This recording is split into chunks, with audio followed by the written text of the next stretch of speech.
This video contains spoilers for last year's Transformers 1, so if you have not seen the movie, click away now and go watch the movie. I definitely recommend it. But if you have seen the movie, continue watching. Enjoy. Give the intro. RACCOON hyphen hyphen hyphen hyphen FORMERS. What does that spell? Raccoon-Formers. Yeah! Raccoon-Formers, the YouTube channel for all of your Transformer needs. Hello everyone, Raccoon-Formers here, and welcome to my full, in-depth, spoiler-filled review for last year's Transformers 1. I'm sorry for taking so long with this review. I just have a lot to say about the movie, and I needed a lot of time to process it, and I had a lot of other videos that I needed to work on before this one, so therefore this video got pushed back a lot, but now I will finally be getting started with this review so you can hear all of my thoughts about the first theatrical animated Transformers movie since 1986 and the first official animated Transformers movie since 2013. This review was extremely hard to make because I absolutely loved this movie, and I honestly have way too many pros for this movie to discuss in this video, so I had to trim it down to just a few, and I really had to rack my brain to think of any cons that I have for this movie, but I was able to think of some good pros and some good cons, and I'll be discussing all of that in this video, so let's go ahead and get started with the first pro that I have. First pro that I have is all of the casting choices. Truly, every actor in this movie brought their A-game, and it shows. Chris Hemsworth truly killed it as Optimus Prime and truly will make Peter Cullen proud. Brian Tyree Henry was a huge surprise for me because I didn't think he sounded all that good when I first watched that second trailer that came out for the movie back in July, but he truly killed it as well. Scarlett Johansson brought a pretty interesting personality to Alita 1, and I really like that. John Hamm did a pretty good job making Sentinel Prime absolutely despicable in this movie, but more on him in a little bit. Lawrence Fishburne did a pretty good job with Alpha Trion, because Alpha Trion is meant to be an extremely wise character, and Lawrence Fishburne has a pretty wise persona. Steve Buscemi was perfect casting for Starscream, and I honestly really hope to see him play the character again in the future. And you all know this, but Keegan-Michael Key was the absolute standout for me in this movie. He brought a lot of cool comedic bits to Bumblebee, and I absolutely loved it. He truly stole every scene he was in, if I'm being honest. And every other cast member in this movie did an amazing job as well, but all the other cast members didn't play all that notable of characters in this movie, so I'm not really going to point them out here, but everyone truly brought their A-game in this movie. And these casting choices were definitely a major pro for this movie. The second pro I have for this movie is how they handled the fallout between Optimus and Megatron. It truly was heartbreaking, and that's definitely what I wanted to see, because I knew it'd be heartbreaking. Basically, this is how it went down.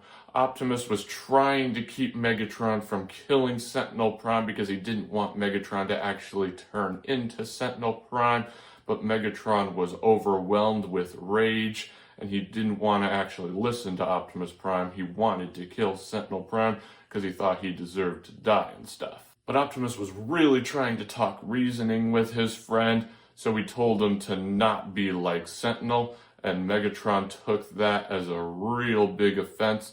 Basically, he thought that Optimus was just siding with the bot who enslaved an entire generation on Cybertron, when in reality that wasn't the case.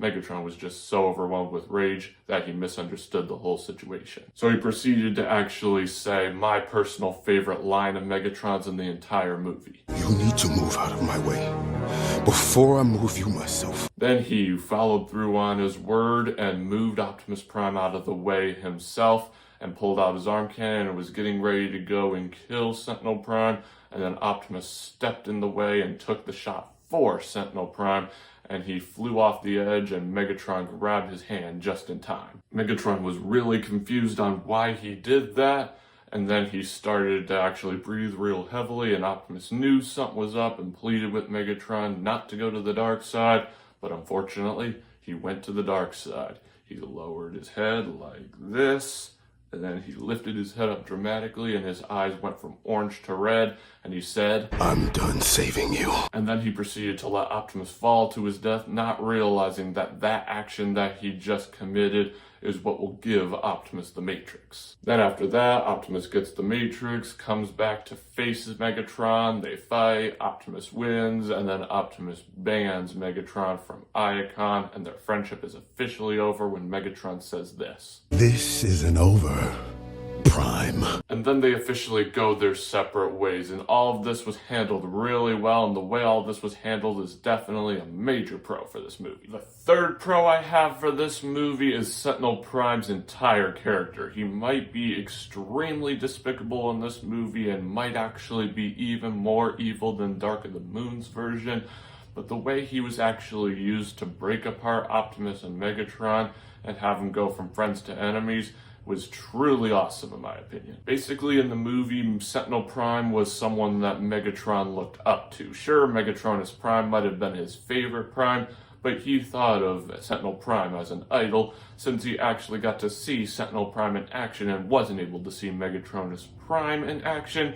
So when Megatron actually found out the truth about Sentinel Prime and how he wasn't actually a Prime and betrayed all of the Primes, including his favorite, and was also selling all of their energon to the contestants, that caused him to get filled up with rage so much that he ended up betraying his friend Optimus Prime, which caused them to go their separate ways. And like I mentioned before, John Hamm did an extremely good job making this guy extremely despicable and hateable. And even though Leonard Nimoy did an amazing job with Dark of the Moon's version of Sentinel Prime, I'm sorry to say this, but I definitely feel like I have to actually give the crown of most evil version of Sentinel Prime to Transformers 1's version. He truly was evil. So the way that Sentinel Prime was actually used to break apart Optimus and Megatron is definitely a major pro for this movie. The fourth pro that I have for this movie is its soundtrack, because the person who actually made the music for Transformers Prime, my personal favorite Transformers TV series of all time, Brian Tyler,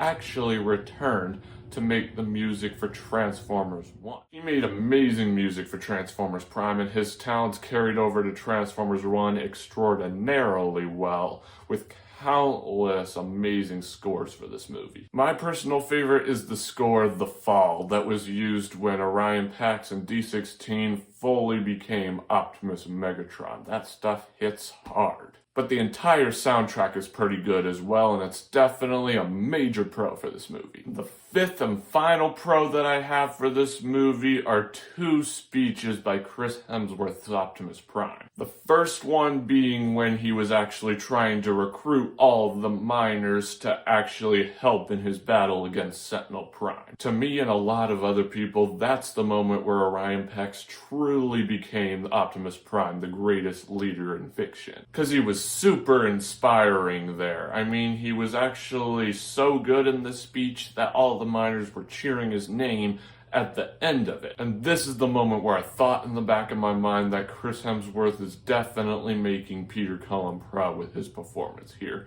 This is definitely my favorite part of the movie, and definitely where Chris Hemsworth shined as this character. But the other speech of his that I found really cool that warrants a spot on my list of pros is the speech of his at the very end of the movie. All Transformers movies seem to end with a speech by Optimus Prime, and this one was no exception, and it was an amazing speech, if I'm being honest. It wasn't as good as the speech I mentioned before, but it truly was awesome. It showed Optimus Prime giving all the miners their own cogs. It showed the energon starting to flow again since the Matrix of Leadership had been found. And it ended with a shot of all the Autobots driving and then running together for the very first time, and the final frame of the movie before credits was a zoom-in shot of Optimus Prime deploying his battle mask, and with the iconic phrase of, I am Optimus Prime. and then after that it cuts to credits. And an honorable mention of this video is that song, If I Fall. Truly a banger, if I'm being honest, and it runs through most of the credits because of how long it is, and I'm definitely not complaining. Definitely a worthy honorable mention on this list. But these two speeches by Optimus Prime were definitely a major pro for this movie. Well, everyone, those are most of the pros I have with Transformers 1, and I heavily emphasize on the word most. Because as I mentioned at the beginning of this review, I have far too many pros with this movie to discuss in this review, so instead I pick and chose 5 pros I have with this movie, so that way we wouldn't be here all day, because if I discussed all the pros I have with Transformers 1, we'd be here all day. So let me know in the comments if you'd like to see a part 2 to my Transformers 1 review where I go into more detail about some of the pros that I didn't mention in this review. I'll be sure to keep that in mind if that's something that you'd like to see. But even with a movie as awesome as Transformers 1, there are some things that the film could have done better, meaning I have a few cons I need to discuss. So let's go ahead and get started with the first con that I have. The first con that I have with this movie is the fact that Orion, Pax and D-16 didn't actually become Optimus and Megatron until the very end of the movie. The reason why that's a bit disappointing is the fact that we know these characters as Optimus and Megatron more than we know them as Orion, Pax and D-16. So it is a bit of a bummer that we didn't get to spend the movie with Optimus and Megatron as much, especially considering that the moments where Orion, Pax, and D-16 were Optimus and Megatron were definitely the best parts of the entire movie, if I'm being honest. Except for the speech where Orion Pax was trying to recruit all of the miners. That's definitely the best part, even over the Optimus and Megatron stuff. So I definitely would have liked much more time in the movie with Optimus and Megatron instead of spending so much time with Orion, Pax, and D-16, and since we didn't get that, that's definitely an unfortunate con for this movie. And the second and final con that I have with this movie isn't really targeted at the movie itself, it's targeted at the marketing. The only real memorable thing about the marketing for Transformers 1 is that the first trailer was released in space. That's definitely extremely cool, but looking back on that trailer, it's not the best. That first trailer definitely showed way too much humor and not enough serious bits, and I think that turned off most moviegoers. It obviously captivated the attention of Transformers fans, because us Transformers fans are willing to actually eat up anything Transformers related, but even I can actually look back on that first trailer and know that it's not the best, and it definitely played its hand in the movie's terrible box office run. And the reason why I chose that as the second con for this movie when it's not really targeted at the movie itself is because it kind of actually goes into the other con that I had with this movie, which is the fact that we didn't get a lot of time with Optimus and Megatron in this movie. Since Transformers 1 did so poorly at the box office, we might not get a sequel or the trilogy that Paramount was originally planning, and because of that, the amount of time we got with Optimus and Megatron in Transformers 1 might be the only times we ever get to see this iteration of Optimus and Megatron, which I definitely do not want, because this iteration of Optimus and Megatron is definitely one of the best, and I need to actually see more. So the fact that this movie had such terrible marketing is definitely an unfortunate con for this movie. Well, everyone, those are most of the pros and cons that I have with Transformers 1. It's definitely an amazing movie, which is why I wasn't able to discuss all of the pros that I have with it in this review alone, because I have too many.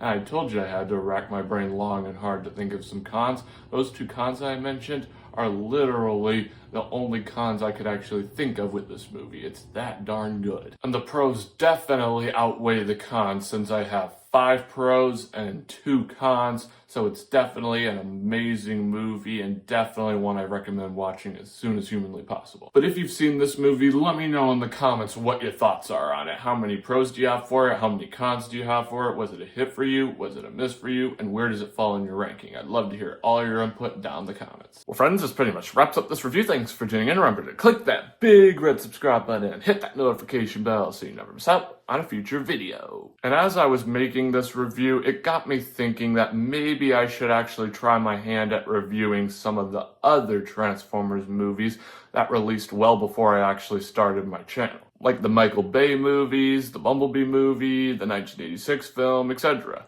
I really had a lot of fun making this review, and I also really enjoyed making my review on Rise of the Beast. So I thought it'd be cool to review some of the older Transformers movies that I never had the chance to review, since they released well before I started my channel. But I'd only be willing to do that if that's something that you'd all like to see. So if you'd like me to actually do that, be sure to let me know in the comments, and let me know in the comments which films you think I should prioritize in reviewing. I'll gladly review any of the older Transformers movies that you'd like me to. Just let me know which ones you'd like me to review down in the comments, and I'll try to see what I can do. Anyway, that's all I have to say. As always, I'm Raccoon-Formers, and I'll catch you next time. Peace.